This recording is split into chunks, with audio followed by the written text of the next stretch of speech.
I'm an OSRS player, so a lot of MMOs share similar issues, and this is just a big fucking truth. So let's just go through it.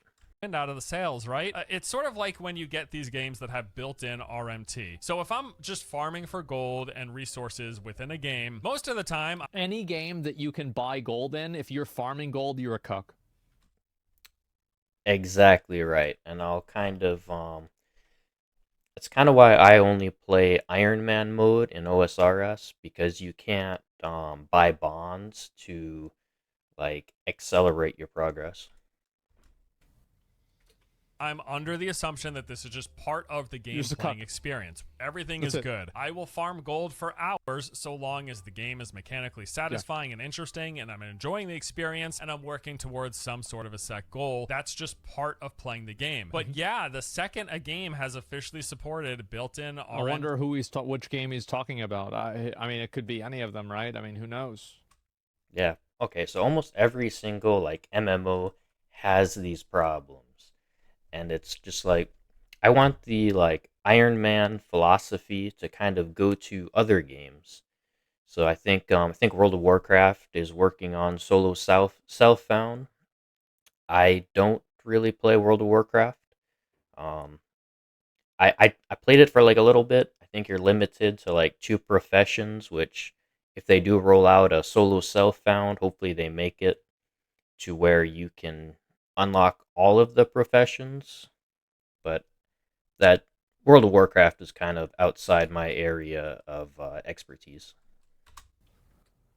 That veil gets lifted a Who bit. Like when I knows? can see, say it costs for 1,000 gold, you can get that for $10, but it takes 5 hours of grinding in game to farm 1,000 gold.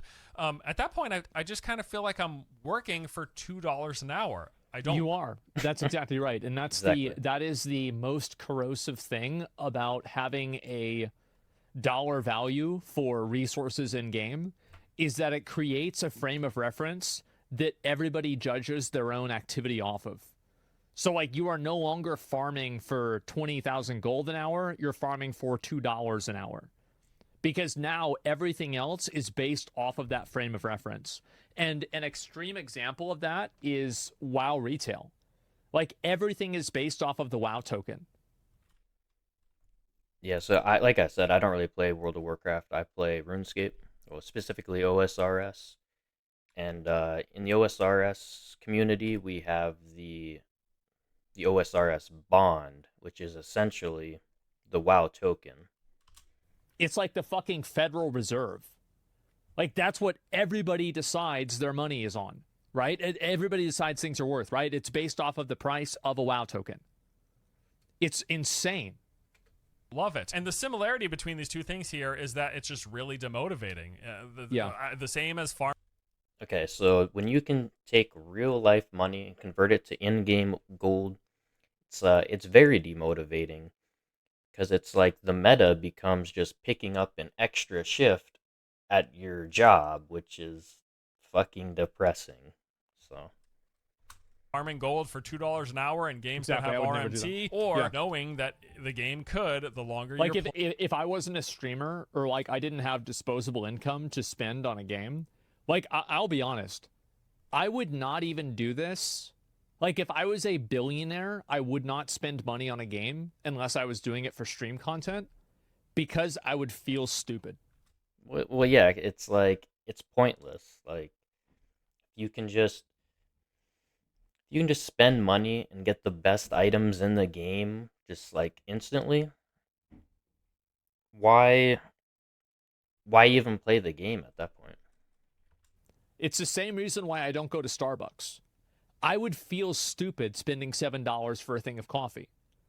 It's like a humiliation ritual by doing it. It's like, okay, I'm going to give you $7 and you're going to give me water. Okay, I'm stupid. You see what I'm saying? Like, I would feel stupid just doing it. Didn't you spend a lot on Immortal? Yeah, and I made a ton of money off of the YouTube videos. Absolutely. But what I'm saying is that, and the streams too, actually. Well, yeah, like I don't know. Some of his chatters are just fucking dumb. Like of course a streamer would pay money for these games because it's like it's a business write off. I mean, you're making content. course, I was still on my main channel. If I wasn't a streamer, I wouldn't be spending any money on these games. That's my point. Playing, reduce the odds of you getting Regardless good gear. of how much money that I can had. sure really ruin the experience. And then Yeah. we've got numbers 5, 6, and 8, which are sort of along these same lines. Change rates based on the number of friends on your buddy list. This is change just rates intelligent. based on your Yeah, buddy that's list smart. stats, or change rates based on the user's current item. I'm gonna take a look at this. Boy, that's fucking. This here is next level. I've never seen this shit before. These kind of mesh together and follow the same general idea as above. They're making changes just based on things pertaining to you, but not based on the game's built-in mechanics. It's so like too many people on your friends list, sorry, you're going to start getting worse loot. If you It's the opposite. It's going to be that more people on your friends list, you're going to get better loot because you have the higher potential to advertise that positive interaction with more people. It's interesting. really bad loot, on the plus side, we're going to start boosting you up. When it comes so to like if you don't have any friends, you also don't have any 5 stars. You're a fucking loser. And so what do losers do? Well, losers lose. positive implications of this were all gravy, but it's the other side that just things get a little scary. And the absolute worst stuff, though, really, is the dynamic rates as they pertain to cash shop items. So that's number 4 and 7. If gacha items exceed expected number or set amount, decrease rates, and also changes. I love how these companies, like, isn't this like, bro, no, you're not going to convince people about digital exclusivity. I'm sorry. Digital exclusivity is like a fucking oxymoron. No, digital exclusivity. Digital, means you can copy it infinitely. There's no actual exclusivity for this. This is why NFTs died. How do they not understand this? Yeah, so I'm not going to necessarily watch the rest of this right now, but I want to kind of loop it back into OSRS and kind of show some numbers as to, kind of the difference in the metas. So, and why, like, RMT fucking sucks in games. Okay, so my main gripe with OSRS is I play an Iron Man, so like I cannot trade with people. The game is almost perfect. The only thing that it needs is like some sort of anti-dry mechanics. The drop rates on everything assume player trading. So that kind of gets problematic when you're trying to get the items yourself. And having no anti-dry mechanics, I mean, you can mathematically never get the item that you're going for. So, we'll get into that in a minute. I just kind of want to show some comparison of numbers. So what we can do is, let's pull up the wiki on money making. So let's just pop this over here, money making guide. So these numbers are based upon hourly profit. I have never done Nex, so that is actually a pretty decent amount. I don't know how accessible that is. Tombs of Damascus, Solo 500 rate, that is, you have to be like a mechanical god to do that, so most people will not be doing that. People could probably do Next Team, but OSRS is kind of like it's kind of antisocial community, so like getting a team together it's not a trivial thing. Theater of Blood, Chambers of Zarek is more realistic. So right around here, the Tombs of Damascus experts, if you're pretty decent, you could do experts. Realistically, though, I'm going to say most people are going to be killing Vardorvis or like Venatus or some of these rates here. So if we want to look at some of the numbers, here we go. Let's minimize my webcam here a little bit. All right. So as we can see, we got the methods over here to kind of base things off of, I'm assuming you're making like $19 an hour. That's what I typically make at my like no skilled required jobs that I work. So if you convert, we have the bond price here, the current bond amount, and we look at the amount per hour, and then just to kind of give like kind of further estimates, you can pretty much get best in slot a one best in slot item for around 1 billion GP. So that's kind of why I have this column here. And then just to kind of see the percentage difference based upon the meta, we have this column here.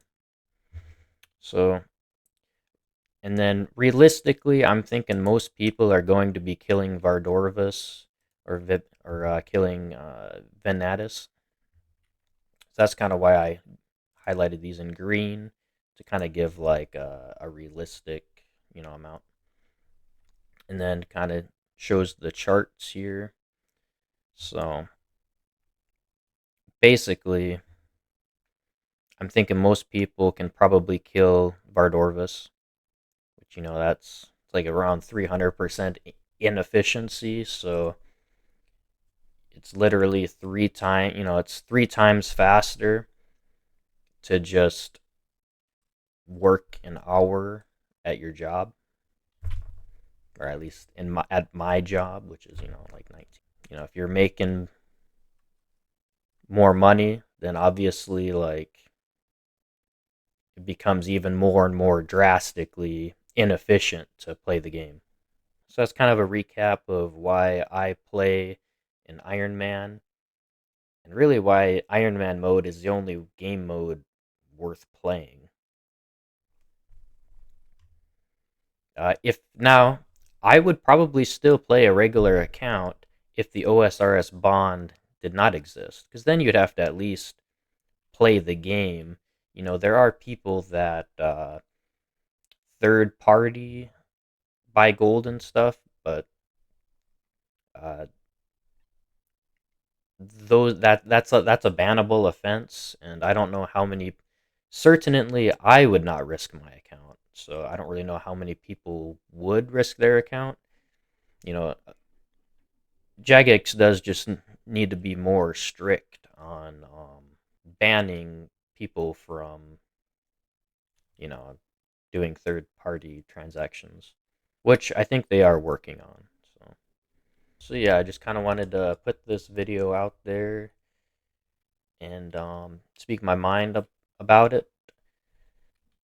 If we go upon the assumption that Iron Man mode is the only game mode worth playing, then we really should have some anti-dry mechanics in place, because